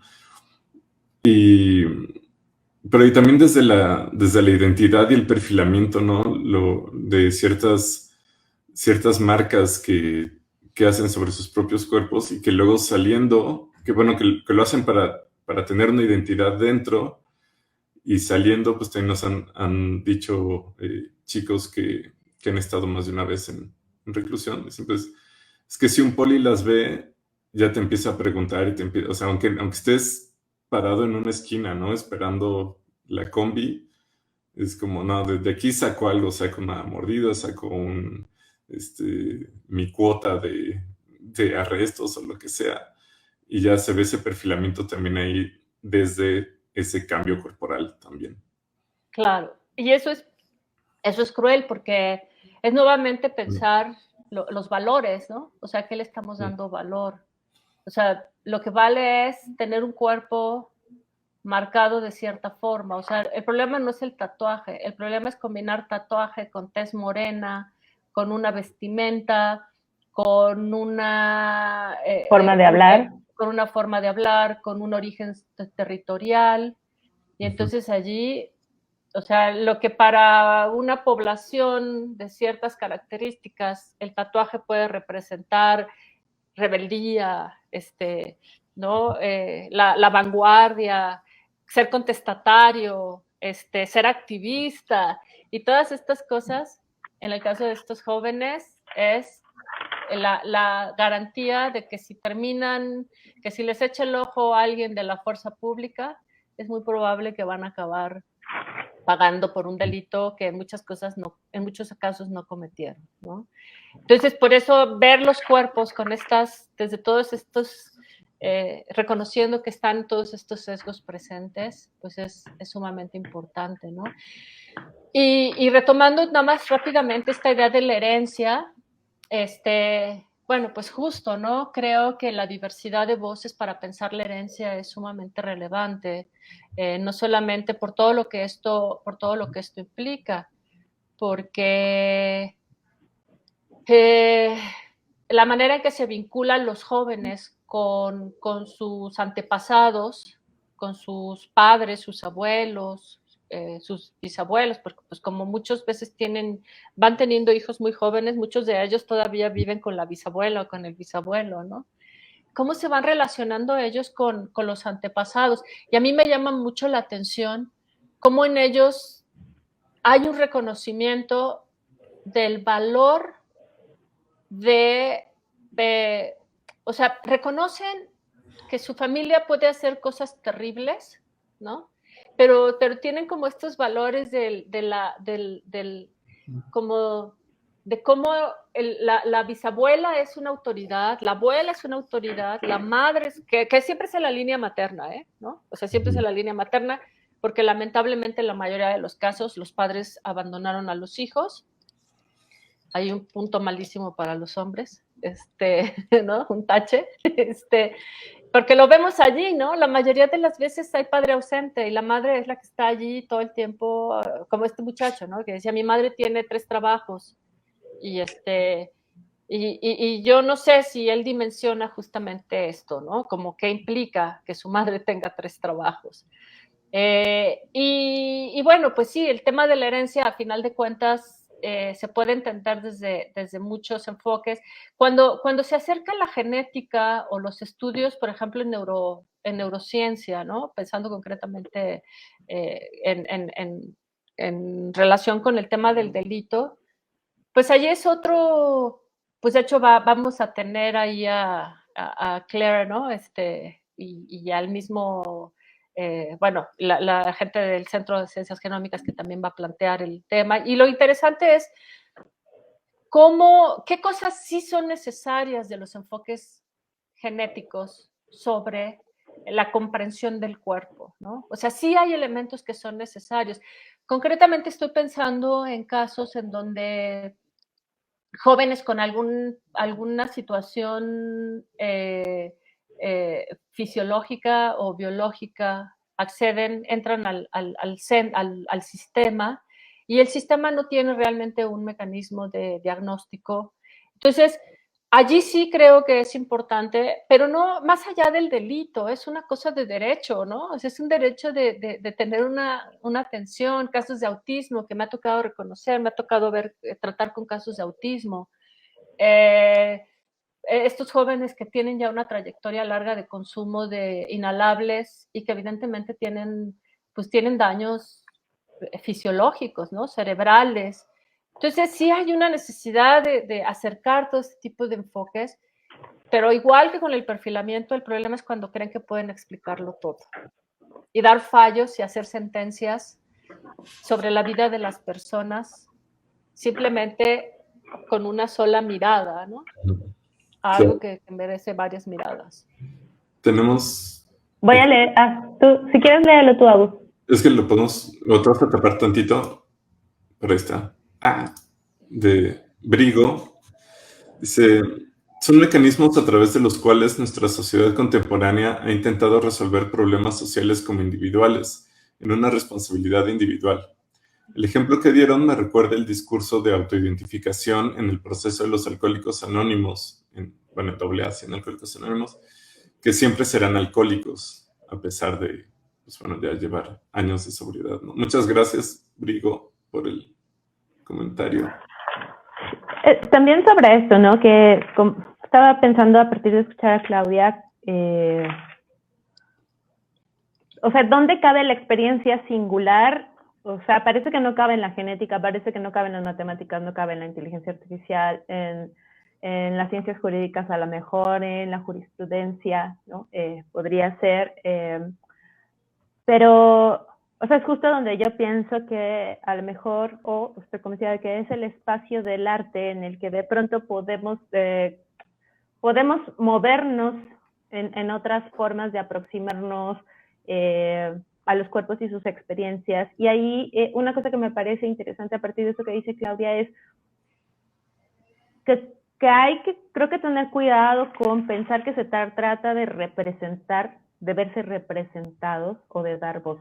A mí me parece que más bien tendríamos que pensar en abrir espacios para que las voces se escuchen. Es decir, no para que tú les des voz o no para que los representes, sino justo, si estamos viendo que hay en estos espacios chicos que tienen tantas cosas que decir, y no me refiero solo a la cárcel, me refiero a las zonas que han sido vulneradas, a las zonas empobrecidas, a las zonas que están atravesadas por una violencia estructural tremenda, y lo digo porque hace unas semanas ha habido algunas discusiones en Twitter y me llamaba la atención cómo desde el discurso intelectual se desdeña la experiencia que viene desde el sufrimiento o el dolor, es decir, parece que esas experiencias no son deseables y entonces tienen que pasar como por una experiencia idónea de gozo en el mundo para poder tomar sentido o poder tener un valor estético, ¿no? O incluso para poder ser, no sé si va por ahí como modelos a seguir, ¿no? Entonces, era una discusión, a mí me parece muy boba sobre por qué tener que ser madre a partir de parir un hijo o no, y entonces, ¿por qué no ser madre a partir de crear una mascota? Y bueno, sin entrar en Honduras, a mí yo lo que detectaba un poco era que había como un desdeño a que la maternidad está atravesada por un montón de violencias y de sufrimiento, sea una maternidad donde las madres tienen un parto o bien donde haces una adopción, ¿no? Aunque también habría que pensar en qué condiciones se pueden dar las adopciones en este país, ¿no? Es decir, no le dan un hijo a cualquiera, ¿no? Entonces, esto me hace pensar mucho justo en lo que escuchamos con los chicos todo el tiempo, ¿no? O sea, son historias que no son deseables de contar, ¿no? O sea, parece que no son historias que dé gusto escuchar o que dé gozo o que nutran o que te den alguna gran enseñanza filosófica, pero justo porque no hay espacios donde se pueda hablar de otras experiencias del cuerpo. Yo no sé si estoy diciendo algo como una tontería, pero es que justo me parece que cuando uno da voz o cuando uno representa, de pronto es una especie de exotización del otro porque lo sacas completamente de su contexto y desde tu lenguaje, desde tu vocabulario, desde tu formación estética, hablas del otro, ¿no? Pero entonces pienso en este chico que nos contaba la otra vez una película, ¿no? Y que era bien entretenido escucharlo, pero, o sea, yo no me imaginaba, por ejemplo, a un personaje del cine o no me imagino a un personaje de novela cuando ya está atravesado por toda una estructuración técnica narrativa, ¿no? De la literatura, querer tomar la voz de él para contar de la manera en la que lo hace él, ¿no? Entonces, es algo que se tiene que escuchar de primera mano y que era, pues, no sé si además de entretenido era agradable, ¿no? O sea, no solo entretenido, era agradable escucharlo, pero tenía un uso del lenguaje que uno no tiene, ¿no? Entonces yo no podría fingirse de él para darle voz, por ejemplo, en una película o en un cortometraje o en una novela, ¿no? Sino a mí me parece que tendrían que ser otras voces las que se aproximen a contar historias sobre sí mismos y sus experiencias. Pues, digo, ahí ya sería otra discusión, ¿no? Pero sí, a lo mejor, no sé, yo me imagino que pueden ser dramaturgos, que pueden ser escritores, que pueden, o sea, porque más allá de representar al otro, creo que se trata de que el otro hable por sí mismo, ¿no? Entonces, ahí como que va una pregunta doble, como no sé si qué responsabilidad o cómo tendrían las artes que relacionarse, por ejemplo, con este problema. Y eso luego a partir de que Claudia a veces nos cuenta que un poco de sus problemas con esta conversación inter y transdisciplinaria a veces es el querer reivindicar la poética como algo que puede inventar otras formas, ¿no? Y que no tiene que subsumirse a la mejor a ciertas jergas o ciertas metodologías que pueden venir de la psicología o que pueden venir del derecho, o en este caso que vamos a estar tratando a lo largo de estas sesiones, ¿no? De la genómica. O sea, parece que lo que ves ahí es el cuerpo, pero lo que estás diciendo sobre eso que ves ya está atravesado por un montón de cosas, ¿no? Sí.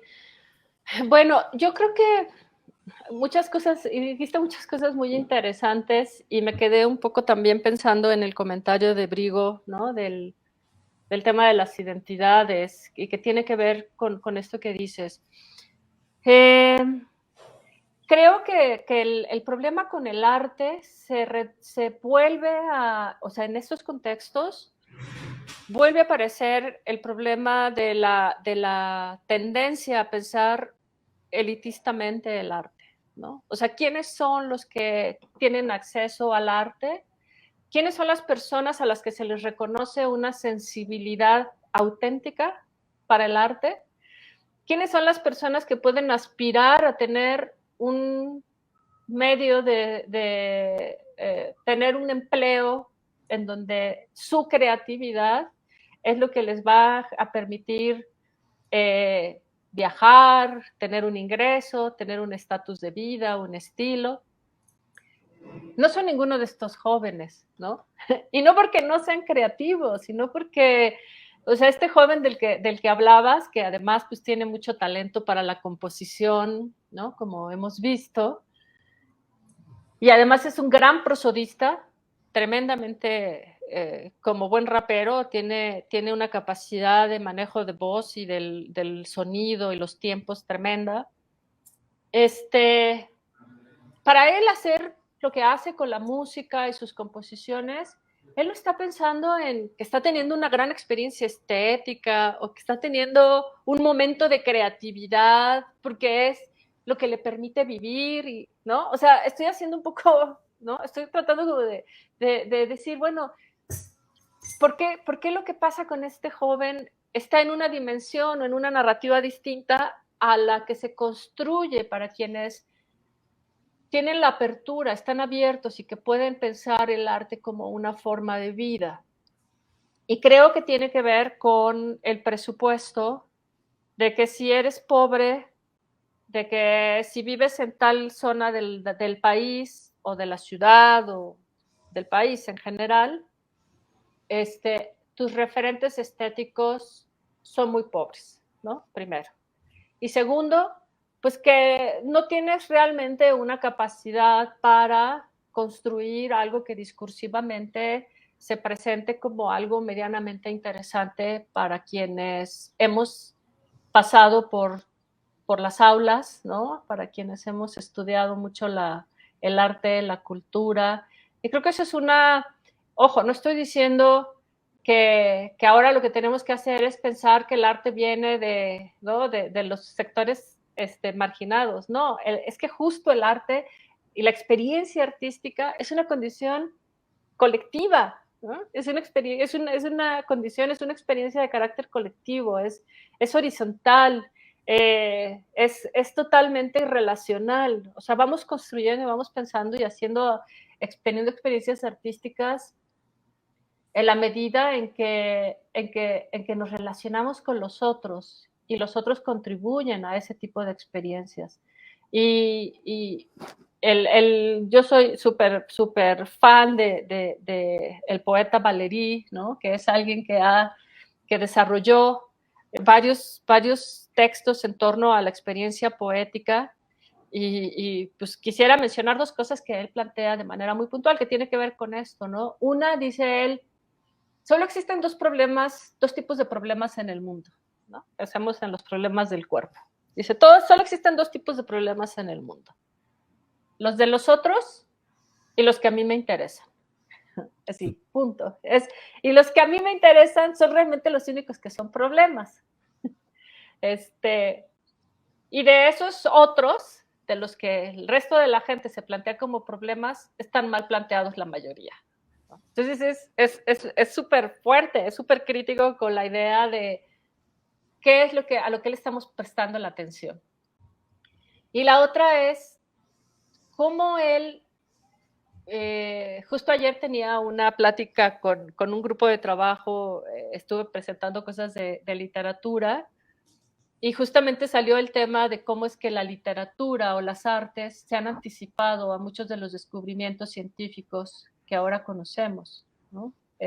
Hablábamos del caso de Proust con el tema de la memoria y así, ¿no? Como varios casos, hablábamos de los poetas románticos con su análisis sobre algunas leyes de la física, ¿no?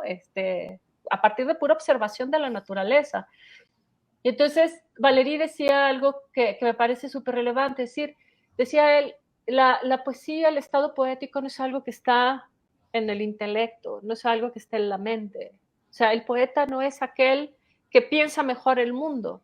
El poeta es aquel que está consciente de su cuerpo y de todo lo que está sucediendo en su cuerpo. Y a partir de allí es donde reconoce que el estado poético está presente. Ya las técnicas de producción poéticas es otra cosa, ¿no? Si vamos a escribir algo narrativo, si vamos a escribir algo en verso, un ensayo, una dramaturgia o lo que sea. Pero el punto es cómo la poética es algo que cobra sentido y tiene lugar en nuestro cuerpo, con todo lo que representa nuestro cuerpo, con todo su sistema nervioso, con sus sinapsis, con su corriente sanguínea, su beat, ¿no? Su sensibilidad a los cambios de temperatura, todo eso está presente. Dice él, en la medida que uno está consciente que el cuerpo se mantiene bajo ese estado de poético, es que podemos hablar que lo poético es real, existe, ¿no? Sí. Y este estado poético pues aparece en todos, ¿no? Sí, perdón, adelante. Sí, creo que, bueno, también adelantándonos un poco a nuestra plática de artistas mexicanos en el encierro, creo que pues refleja mucho un poco lo que hemos estado diciendo, ¿no? Como, por ejemplo, José Revueltas, que estuvo en las Islas Marías, que es parte de este libro, Los Muros del Agua, y que estuvo después en Lecumberri, que escribió El Apando. Pues ahí no está, o está muy de lado, todo su ideología comunista, política, pues sí, de militancia que tuvo Clara en su vida, ¿no? Y que en cambio se vuelca de manera muy poética y lírica sobre la miseria de un cuerpo encerrado. O sea, aunque sus personajes son 5 comunistas dentro de las Islas Marías, pues habla de que tienen hambre, de que están cansados, de que se enamoraron de la reclusa de al lado, de que distintas cosas, ¿no? Y sin embargo, por ejemplo, Chekhov, que visita la isla de Sajalín, que era colonia penal en Siberia, pero no es recluso, aunque sí habla de las condiciones de miseria de esa colonia, sí hace un reportaje y sí está su parte, digamos, intelectual y de queja del gobierno y de cómo se llevan a cambio las cosas y la corrupción y cuánto cuesta un vaso de leche, un pedazo de pan y cómo se hace el intercambio, quién más vive o sea, hace un recorrido con otras vistas y no tan enfocada al cuerpo como lo hace Revueltas, quien sí estuvo en reclusión, ¿no? Creo que es muy interesante. Sí, por supuesto, la experiencia que nosotros tenemos en estas visitas y estos acercamientos que hacemos, pues tiene un valor en sí, y lo tiene también la experiencia de estos jóvenes, ¿no? Creo que justo apuntando a lo que decía Elena sobre cómo identificar dónde está el valor de del relato personal, de la historia de vida personal, de lo individual, ¿no? O sea, cómo identificarlo, justamente porque quienes estamos trabajando en esto permanentemente nos enfrentamos a la narrativa de los números, ¿no? O sea, el tema de los datos, el tema de reconocer que, o sea, sí, los datos te dan un panorama de cuál es la situación del país, en este caso con el tema de la violencia, pero nos deja muy lejos de ver todo esto que ya hablamos, ¿no? O sea, todo esto de lo que nosotros hemos estado hablando, sería imposible verlo a través de simples números. Entonces necesitamos forzosamente las dos miradas, ¿no? No podemos excluir una ni la otra, no creo que tampoco debamos prescindir de la construcción de números, pero el sesgo aparece cuando se considera que es la única vía o la mejor o la más objetiva o la más pertinente para construir o para generar algún cambio en un problema que pues nos interesa a todos, ¿no? Entonces, pues sí, el tema de las perspectivas, desde dónde contamos, creo que es importante. Ayer me preguntaba una persona, una psicóloga, me decía, oye, ¿y cómo ha sido tu proceso trabajando con los jóvenes, no? O sea, pensando que tú trabajas episodios emocionales, pues ¿cómo ha sido tu afectividad con los jóvenes? Y ella me decía, seguramente al principio, pues sentías como cierta repulsión o... y yo decía, pues no, o sea, justamente porque nunca me había provocado repulsión, pues es que te acercas, ¿no? Entonces, se presuponen demasiadas cosas sobre ciertas experiencias y efectivamente no hay nada como el hecho de poder escuchar. Ahora, no, claro, me pueden decir, bueno, pero entonces quiere decir que tenemos que escuchar todas las historias de las 220,000 personas que están en prisión. Ojalá pudiéramos escucharlas, ojalá pudiéramos conocerlas, ojalá pudiéramos realmente dimensionar a partir de las historias de vida el gran número de injusticias o el nivel de injusticia que se comete con esta tecnología con la que pensamos ahora la impartición de la justicia, ¿no? Pues eso, ¿no? Sí. Agus, ¿quieres leer los comentarios que llegaron? Sí, creo ya para cerrar podemos irnos con esta pregunta y otro comentario. Cerco Blue nos pregunta, tal vez para ti, Claudia, que tienes experiencia con ambas poblaciones. ¿Nos pueden contar más sobre las poblaciones con las que trabajan? ¿Creen que sus conclusiones serían distintas si trabajaran con población adulta? Muchas gracias, Cerco. No, la pregunta sí, la respuesta inmediata sería no creo que serían distintas. Lo que es diferente es cómo funciona la ley penal, la ley de ejecución penal. En el caso de los jóvenes, se plantea la pena máxima, son casi 5 años, ¿no? Concretamente, cerrando en números. Son 5 años, pero justamente se trabaja bajo la misma, el sistema de menores sigue manteniendo la misma lógica narrativa que tiene el sistema de adultos, ¿no? Que es, estás aquí porque te portaste mal, te tengo que controlar, te tengo que vigilar, te voy a rehabilitar, te voy a reeducar y te voy a reinsertar. Entonces, en ese sentido, opera bajo la misma lógica. Ahora, la vida en los reclusorios, como dicen los chavos, en las grandes, sí es muy distinto.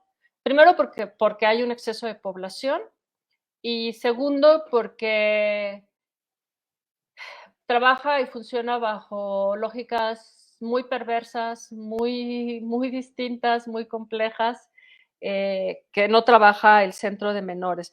Pero creo que lo que está de fondo de la pregunta es si podemos pensar a los cuerpos desde una mirada radicalmente distinta cuando estos cuerpos están todavía en un proceso de construcción de una identidad, de un lenguaje propio, de una forma de relacionarse que cuando hablamos de cuerpos de personas que ya tienen una larga trayectoria, digamos que hay mucho más historia de vida que les da sentido. No, yo creo que es prácticamente lo mismo, ¿no? Los principios son los mismos. El reconocimiento de que la vida humana tiene un valor en sí mismo, ¿no? Eso no puede estar a discusión. El problema es que ya llegamos a un nivel en donde ya estamos discutiendo, o sea, ya nos sentimos con el derecho de decidir quién vive y quién muere. O sea, es brutal. Perdón, pensaba que creo que es un poco la finalidad de esta serie de charlas que vamos a tener, porque,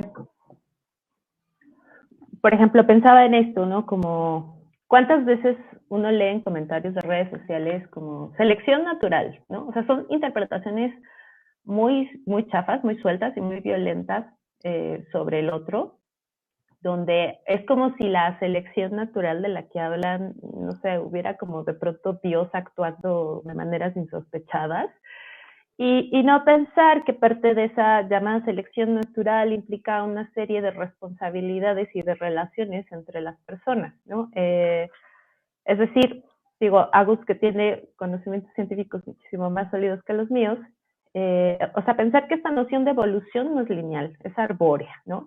Y que además está sujeta a un montón de factores ecosistémicos y parte de esos factores ecosistémicos son estos cuerpos interactuando con otros cuerpos y que sobre esos cuerpos están un montón de dispositivos como son la educación, la justicia, el sistema económico. Es decir, no hay manera de desechar que todas estas otras tecnologías que están, o estos dispositivos que están actuando sobre los cuerpos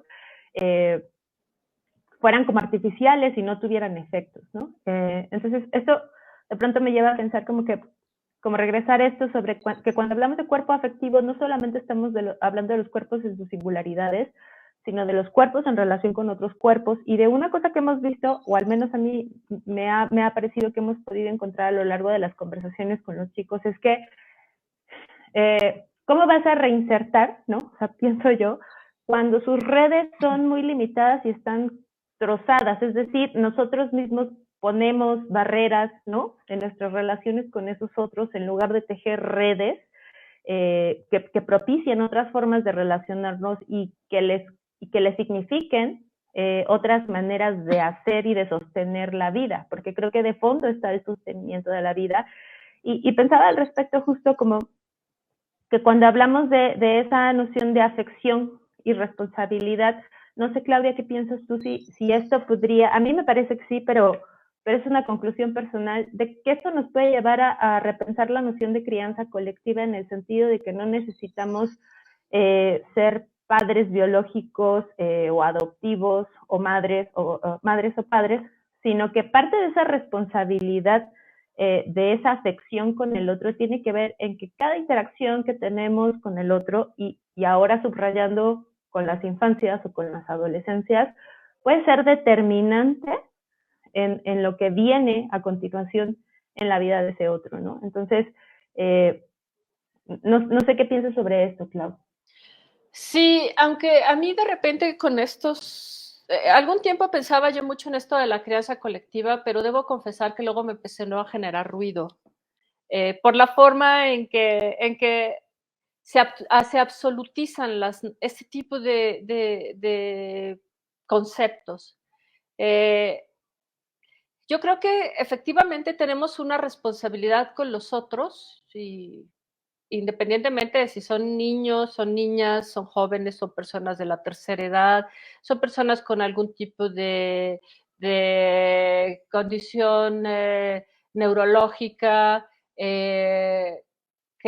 con personas que están pasando por un proceso de adicción, ¿no? Y que pueden no estar completamente en control de sus facultades. O sea, creo que el ejercicio de la crianza colectiva yo lo llevaría más a un nivel de reconocimiento del valor de la comunidad, de nuestras comunidades, y que tiene que ver justo con esto que decías. ¿Qué tipo de comunidad es a la que enfrentan, en la que se encuentran estos jóvenes, aun si ellos quisieran echarle ganas, ¿no? Con este discurso tan popular de el problema es que no le echan ganas, o el problema es que no tienen actitud, como me dijeron el otro día, ¿no? El sentido de lo comunitario, y eso es eso es algo que se ha venido planteando y se ha relacionado con el tema de la delincuencia desde finales del siglo XIX, ¿no? Cuando se pensaba que los niños o las niñas que llegaban a las grandes ciudades y que dejaban las zonas rurales se corrompían, la ciudad corrompe, ¿no? La urbe corrompe, y entonces en algún momento había la instrucción de levantar, la vagancia estaba considerada como una falta, ¿no? A veces de carácter civil, a veces ya con la carga penal, la vagancia, porque eso te hacía un potencial delincuente. Entonces, ese discurso de hace 120 años, 150 años, estoy hablando de finales del siglo XIX, tampoco ha cambiado, ¿no? O sea, seguimos pensando que hay formas formas de vida cotidiana que están totalmente emparentadas y relacionadas con una manera de vivir el delito y de ser delincuente. Entonces creo que sí hemos confundido, y además que esto de la evolución ya se utiliza para cualquier cosa que se perciba como cambio, ¿no? Y entonces ya es la banalización total del término, del concepto. Pero pues yo pensaba, por ejemplo, estoy leyendo la biografía de Lombroso, me encontré una biografía de Lombroso que decía yo, a mí me interesa conocer cuál es el contexto de este hombre que pensaba esto, ¿no? No creo que este tipo simplemente se haya levantado un día, vamos a pensar que todos estos tipos son delincuentes y ¿no? Los recursos que tenía eran dos, medir y pesar, punto. Y con medir y pesar eran los únicos recursos que hacían parecer que podía tener información objetiva para definir quiénes eran delincuentes. Y de eso y de esos recursos que él consideraba que eran objetivos, pues era con lo que él podía trazar una trayectoria, una metodología, un enfoque, un marco teórico que le pudiera permitir decir efectivamente, midiendo y pesando, voy a encontrar como, ¿no?, los parámetros que me permitan entender en dónde están los primeros rasgos de potencial delictivo. Ahora hacemos exactamente lo mismo, lo que pasa es que ahora utilizamos otras tecnologías, ¿no?, otros instrumentos que a la vez construyen unas tecnologías sociales en donde el delincuente tiene ciertas características dadas por valores, y esos valores pues están tan metidos y son tan parte de estas tecnologías que ya ni siquiera los vemos como valores, los vemos como fundamento, ¿no?, de explicación. Claro.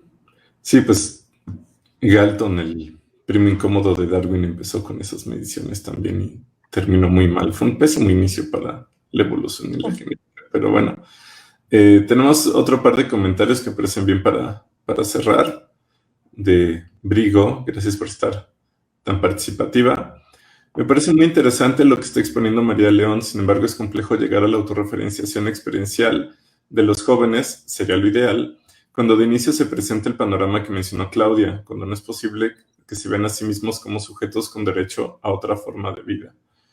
Y pues sí, bueno, son las narrativas de las que estamos hablando justamente. Sí, yo nada más apuntaría que justo esta experiencia autorreferencial es el objetivo, ¿no? O sea, lo que nosotros buscamos es justo que estos, y buscamos en un sentido no de, este es el propósito, sino la razón por la que estamos en permanente interacción con estos jóvenes es como ir acompañando este camino de cómo ellos se perciben a sí mismos. Digo, no de oportunidad aquí, a lo mejor me hubiera estado bien presentar un caso de cómo esto se logra a partir de la experiencia artística, a lo mejor en alguna de las otras sesiones se puede presentar, cómo es parte de un proceso de reinventar los conceptos, de que ellos construyan sus conceptos, que ellos tengan sus referencias y que vean que en sus referencias hay un valor para ellos, ¿no? Claro.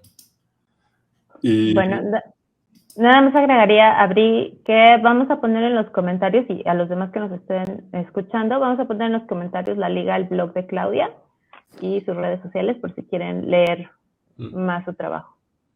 sí, que justo es la pregunta. Igual, nada más compártenos ahorita tus redes sociales, Clau, y luego las ponemos. Bueno, la cuenta de Twitter es @Klaus_Alarcón y el sitio es laclausalarcón.com. Buenísimo. Pues creo que con esto podemos dar un buen cierre a esta primera plática. Muchísimas gracias, Claudia, por estar aquí con nosotros y por habernos recibido en este proyecto. Muchas gracias, María, por la gestión y el espacio del Centro Al Multimedia. contrario, gracias a ustedes. Compañera. Nos vemos a la 1 con Ana María y David. Exacto. Y perdón, quisiera nada más también agradecer al posgrado de la División de Ciencias Sociales y Humanidades de la UAM por el apoyo, ¿no? Por el apoyo en este evento también. Perfecto. Sí, es evento tripartita. En este evento tripartita, sí, pero bueno, todavía soy estudiante del programa, entonces. Y pues sí, como dice María, seguimos hoy a la 1 con otra plática y el resto de la semana tenemos más pláticas. Desde la red que nos estén viendo, pues seguramente ahí está el cartel para que le echen un ojo. Muchísimas gracias y nos vemos al ratito. Perfecto.